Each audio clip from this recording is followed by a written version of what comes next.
Welcome to this edition of Living Well, making the most of your senior years.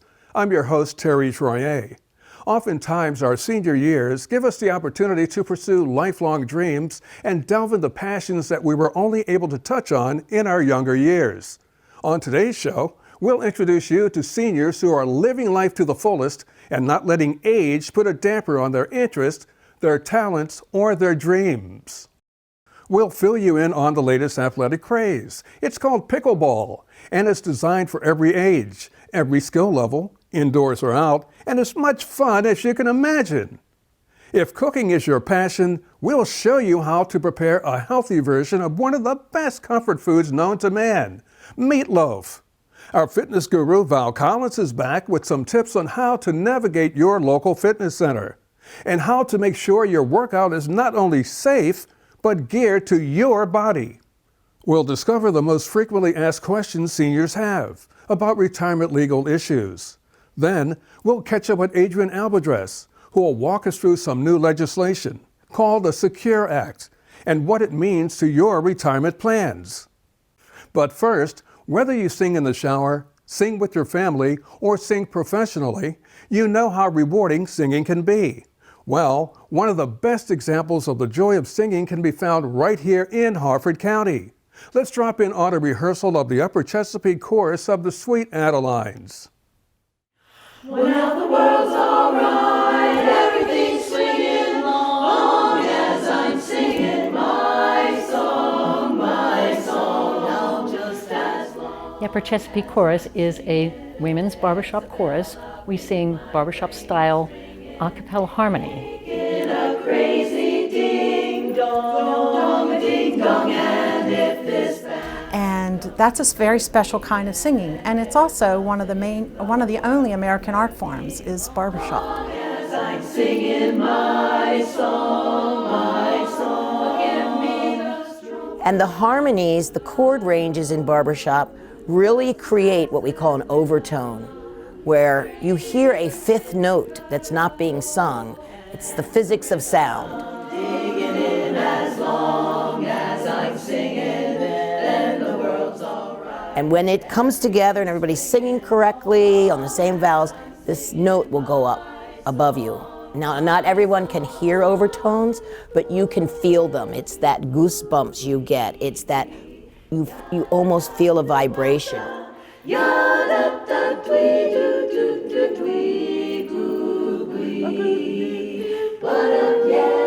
One of the things that I really enjoy about the chorus is that we're more than just singers. We're friends. We're support for each other. We love each other. We are there for each other through the good and the bad. The singing is almost secondary to the friendships and the camaraderie that we get when we're singing together. It's a wonderful bond that we have. And everything's swinging, long as I'm singing my... We say we come for the music and we stay for the friendship. Where it began, I can't begin to know it. But when we sing Sweet Caroline, our audience invariably joins in singing with us. And we encourage that. We just say, okay, come on, this is an audience participation. And they all just have a good time and laugh with us when we're singing.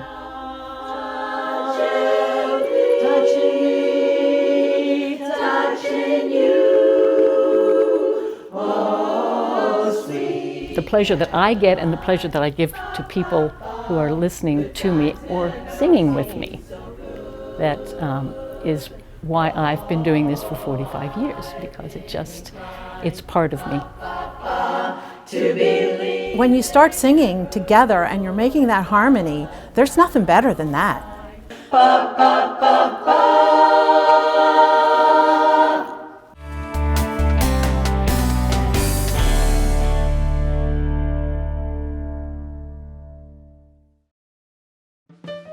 Nestled in the serene Heavenly Waters Park on the edge of Bel Air is the Liriodendron Mansion, the perfect setting for a memorable wedding, anniversary, or special family gathering. walk among the gardens, or gather fireside.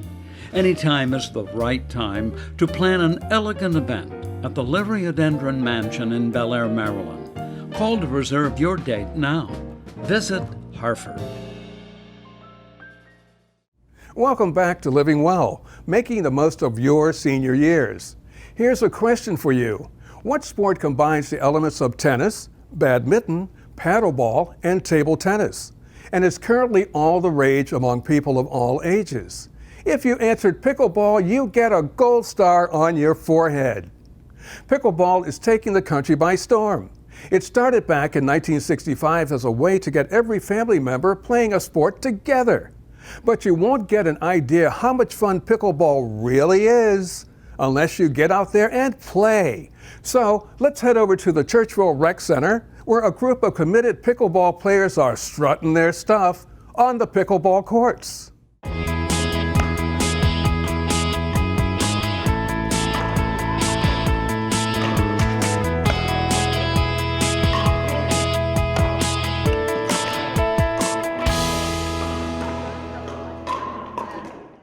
Pickleball has gone crazy over the last few years. The reason is that it is easy to play, it's not quite as competitive, and a good bit more fun than cutthroat tennis. I've been playing pickleball probably about 5 years. I just love the quickness of the sport and playing with friends, making a lot of new friends. It's a fun thing to do. I think that it's very popular because it's easy to learn and almost anybody can play. Kids, adults, seniors. It is a game that you can play at various paces, so it doesn't have to be a cutthroat game. Oh, it can get pretty aggressive. Myself, I'm pretty competitive.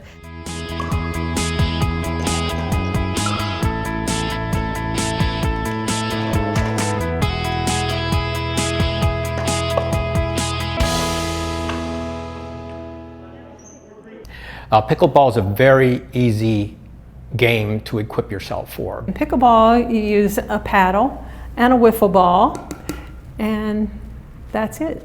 You serve it just like you do in tennis. There are $8 paddles that you can use to get started in pickleball, and there are so many players in the county that have extra pickleball paddles that you can start off with a professional pickleball paddle lent to you. The game goes to 11. You have to win by 2, and you can only score when your team is serving. The social environment in pickleball is amazing. The pickleball community here in Harford County probably involves 400 or 500 active, regular players, and everybody knows each other by first name. I love playing pickleball here because first and foremost, it's a form of exercise. Some people might not think you get a lot of exercise, but you truly do. But second, it's the people, the friends that I've made, just getting to know people. It's a lot of fun. I can't overemphasize how wonderful the community is, the social aspect of pickleball. How much fun is pickleball? It is a fun sport.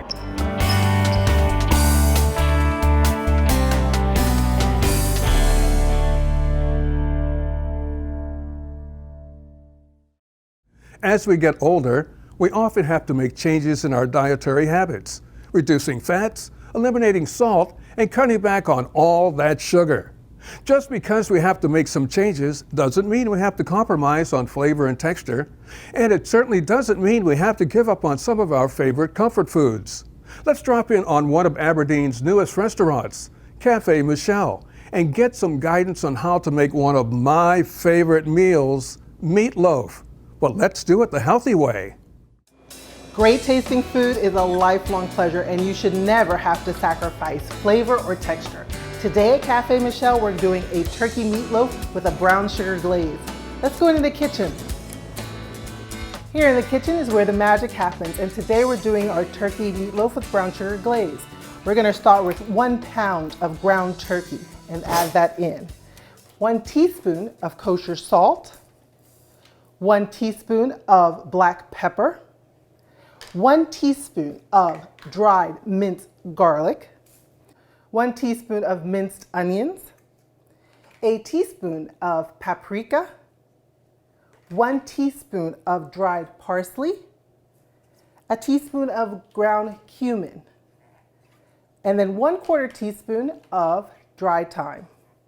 After you've added that, you're going to take 1 egg and just crack that. The egg is going to give you the moisture for the ground turkey meatloaf. Without that, your turkey will be very dry. Then you're going to add 1/2 cup of diced tomatoes. When you're cooking for seniors, you have to watch your salt. So if you're going to use canned tomatoes, you're going to look for something that has low sodium. After that, you're just going to use your hands and you're going to mash all of this together. You need your breadcrumbs added to this after you've added your egg and all of your spices. So that way it'll ground together and it will hold. If you do not, then your meatloaf is going to fall flat. Once you've ground all of this and mixed it all together, you're going to form it and put it into a loaf. One thing you have to understand, when you are doing a meatloaf with ground turkey or ground chicken, it is not going to form at all like you do with ground beef. It is going to seem a little bit more loose and a little bit more wet, but that's okay. Once you add that into your loaf pan, which I do recommend, because it kind of gives you still that feeling like you're having meatloaf from when you were younger. After that, you're going to make your brown sugar glaze. This is the best part of it. You're going to take 1/2 cup of ketchup. Again, when you're cooking for seniors, you want to look for something that has low sugar. So you can either use ground ketchup that's low sugar, or you can even use marinara sauce. Add in your brown sugar to that. Then you're going to take your whisk and whisk it together. This is the best part of the turkey meatloaf, in my opinion, because what it does is add a wonderful flavor to it. Gives you a little bit of sweetness and a little bit of spice. All you have to do after that is take your glaze and put it on top, and then just coat it right across. After you've done that and you've put it into your pan, you're going to cook this at 350 degrees from 35 to 40 minutes until it is golden brown and it's ready to serve. Here you have your ground turkey meatloaf with brown sugar glaze, steamed asparagus, and roasted sweet potato. Not only is this a healthy plate, it is an attractive plate and is sure to please everyone at your dinner table.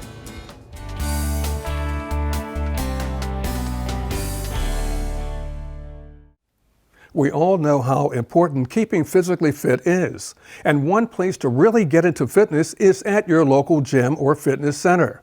But the gym can be an intimidating place. Well, fitness instructor Val Collins is back with some great tips on how to keep your fitness routine safe and beneficial.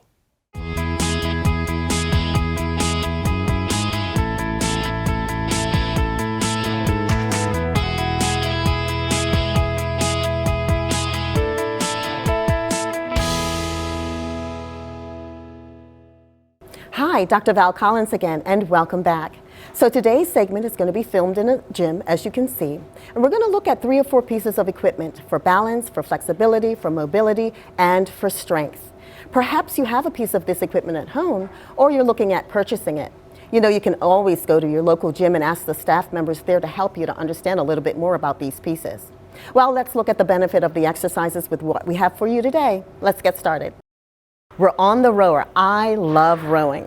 Rowing is good for the shoulders, it's good for the chest, it's good for the upper and lower back. This is a strength exercise, but you row quick enough and long enough, you will get cardiovascular in there too. There's a couple of points that we want to make sure that you get before you jump on that rower.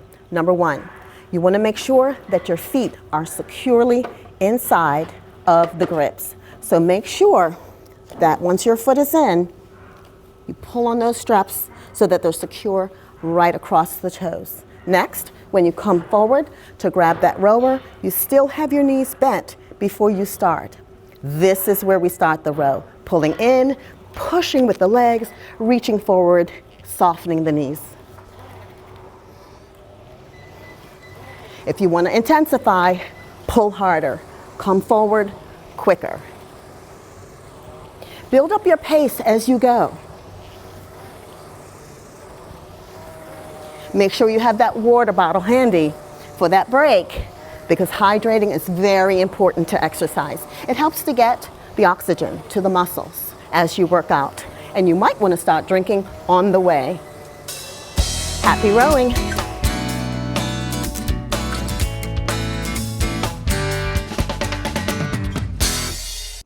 In this next segment, I'd like to talk about walking. It's one of the greatest exercise. It's a good cardiovascular exercise. It gets you sweating, it gets your heart pumping. It's good for the legs, it's good for the arms when you can get into the movement. And guess what? You can do it on the treadmill indoors. Your treadmill is going to have some special features that you want to make sure that you understand. They usually will have a quick start program where you can just hit a button and begin to get that belt moving. You want to start with your feet outside, and then as the belt starts to move a little bit, then start your walking, just in case there is an issue, either with yourself or the machine. You can hold on to the sides as you get started to make sure that you're steady, and look for the particular speed that is comfortable for like a warm-up for like 5 minutes or so. So not too quick to start. The other feature that you want to make sure that you know is where that emergency button is. Now on this particular machine, we have a stop and we have a pull, and that will stop the machine. Once you get steady and you want to increase that work, all you have to do is increase your speed. You can get your arms into it. Some people like to hold weights while they're walking. I would suggest that when you're on the treadmill that you leave those weights down, because you want to be able to change buttons, you want to be able to grab the side if you need to, and you definitely want to be able to either pull or press that emergency switch. Some of the other ways that you can work on the treadmill is to a run or a trot, if that's your game. So again, go slowly. Make sure that you're heel toeing through the work. You can always bring it back down to just a walk, especially when you get ready for the cool down. Another way to use it, keep the speed low, increase the incline. There will be a button with up and down arrows, and as you press it, it'll start to increase and form a hill. If you're checking your heart rate as you work out, usually right on the handlebars in front, you'll see a little silver piece. Hold on to that, and you should be able to monitor your heart rate. Happy walking or jogging.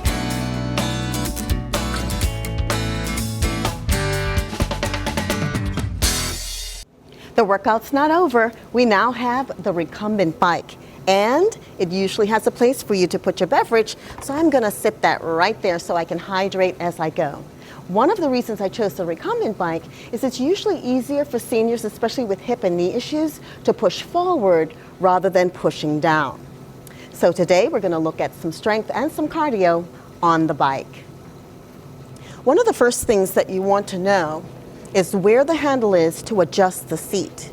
On this particular bike, you grip it from the right and you can slide the seat forward and back. I'm going to choose number 4. Next, you want to make sure that your feet are comfortably resting on the pedals. There are some adjustments here that if you feel like it's too loose or too tight or you're out of control, then you can actually adjust them right there before you get on the bike. I'm pretty comfortable with this right now. Next, you want to choose your program. There are manual programs and there are some preset ones that you can choose. I'm just going to go to manual, which you'll see in a little bit, and start pedaling. You can start off with your hands forward and close to the screen so that you can make the changes that you would like to make. Once you get going, you can go ahead and come down to the lower set of handles, which will also monitor your heart rate. And then you choose your speed. On most recumbent bikes, they do have a setting that you can just arrow down or arrow up to increase or decrease the resistance. And so you'll have a look at that a little bit later. This is very good for leg strength. You get to relax the arms from that earlier work that we did and for some of the work that's coming up shortly. So go for a ride. It's good exercise.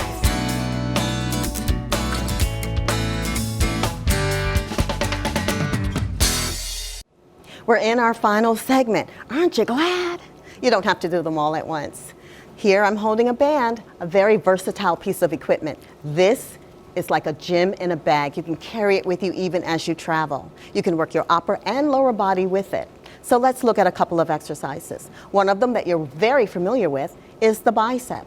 And so what do? We hold the handles, place the band toward the floor, step on it with one leg if you want a little less resistance, two maybe if you want to work out a little bit harder. Get a good grip, angle your palms forward, and you can do one at a time or two at a time, anchoring those elbows in, standing nice and tall with your shoulders nice and square. Let's look at another exercise. You know the lateral pull down in the gym? Looks like a bar, and you pull it down and work on that V shape in the back. Same thing with the band. How do I increase the resistance? By grabbing the handle, adding a little bit of the band right between my fingers, getting a good grip, holding it right above my head, standing tall, abs in, knees soft, and here's my pull down. I'm keeping the band very close to my body in the back as I raise and as I lower. I can alter that exercise by dropping one elbow to the side, and now I've got some work into the triceps. Do a few on each side, and you've got a total upper body workout.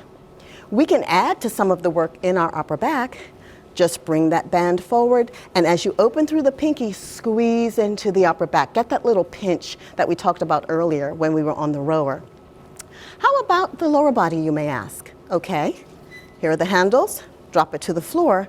Place both feet inside. We're going to be working on the glutes and the side of the hips by simply pressing out. You can alternate. You can do a few on one side and then a few on the other. How do I alter the exercise? I still press out, but I press back a little bit. See that versatility in the band. And release. Welcome to the band. Have fun. Well, thanks for tuning in. That's the end of our segment today. We hope that you found something in the segment that is useful to you. And keep on working out. See you next time.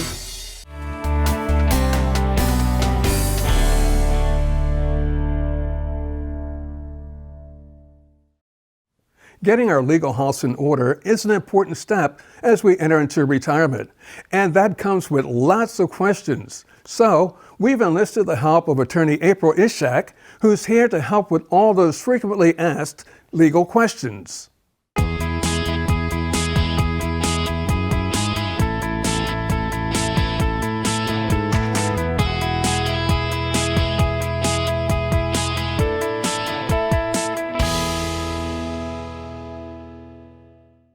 Hi, this is April C. Ishak of AC Ishak Law LLC here in Havre de Grace, Maryland.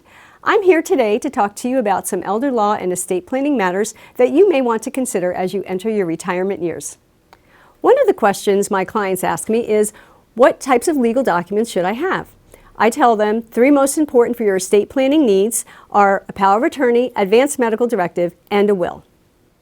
The next question I often get is, what is a power of attorney and why do I need one? A power of attorney is a document that grants another person as your agent and grants them authority to act on your behalf. A power of attorney is always revocable as long as you have capacity. You also want to make sure that your power of attorney is what they call durable, because when it's durable, that means it will remain effective even upon your incapacity, which is the most important time when your power of attorney should be effective. A related question I get is whether the power of attorney is affected after you die. The truth is you cannot pass your powers after death, and your agent is no longer authorized to act on your behalf. At that point, your will kicks in, or if you don't have a will, a person appointed by the probate court. So you really want to make sure that your power of attorney knows, the person you grant the powers to, that their powers end upon your passing.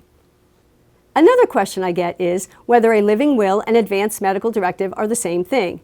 In Maryland, we incorporate in our advance medical directive an optional living will portion. So you get to appoint your agent to make medical direct decisions for you in the event you are unable to, and you get to appoint your living will to pre-select your choices for medical treatment. In much the same way your power of attorney agent has authority in financial matters, your healthcare agent under your advanced medical directive will be able to assist you and make decisions for you in the event of your incapacity. A common question is, what happens when I die without a will? Well, in that case, the state has a set of laws called intestacy laws that will decide for you what happens to your assets. So if you want to take control over your situation and not have the state law determined for you, you should have a will. My best advice is don't wait. Don't wait until you're in a healthcare crisis or financial crisis before you need to make these decisions.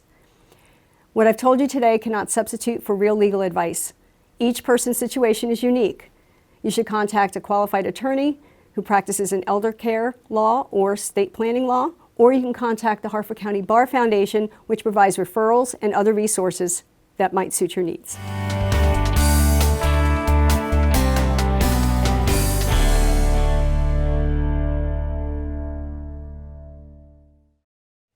You may not have heard of the Secure Act that was passed recently in Congress. It's a piece of legislation that will affect lots of Americans and their retirement. Let's get a breakdown of this new legislation and its impact from certified public accountant Adrian Albadress Jr.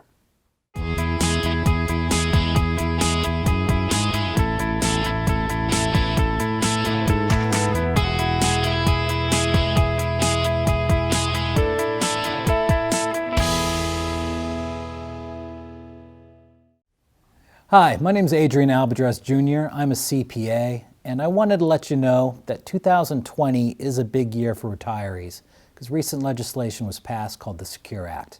The Secure Act stands for Setting Every Community Up for Retirement. There's many facets to this. Some of them affect small businesses.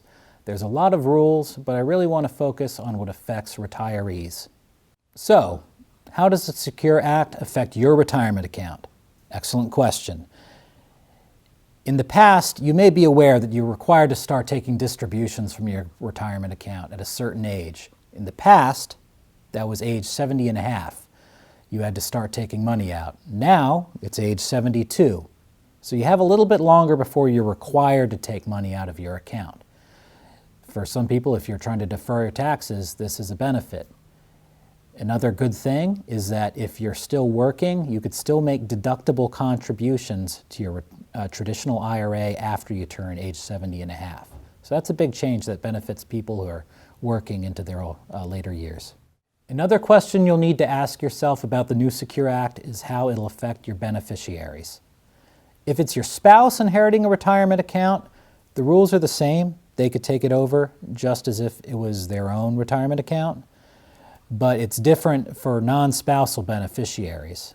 Typically, you're thinking children, and they're going to have new rules that don't affect them as favorably as in the past. In the past, there was something called a stretch IRA, where when, say, your child, who say they're 30 years younger than you, when they receive the inheritance of your IRA, they could use their life expectancy to make distributions from that account. It's typically, you could make a very small distribution each year and really defer a lot of taxes, make a very large impact in their financial welfare. Now there's a maximum of 10 years before you have to take the entire balance of your retirement account out. So your beneficiaries may need to do a lot of individualized planning to make sure they're handling their inheritance correctly. The new Secure Act brings with it a lot of changes, some problems, some great opportunities. What's important is to know how it's going to affect you personally. I believe the best way to do that really is to talk to an advisor, someone you trust, and make sure you have a plan in place to make sure that all your goals are achieved as best as you possibly can.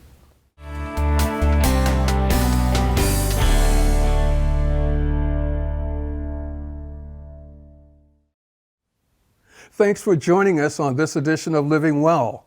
Let us know about some of your favorite activities, passions, and pursuits by contacting us here at Harford Cable Network. Until next time, I'm Terry Troyer, reminding you to make the most of your senior years.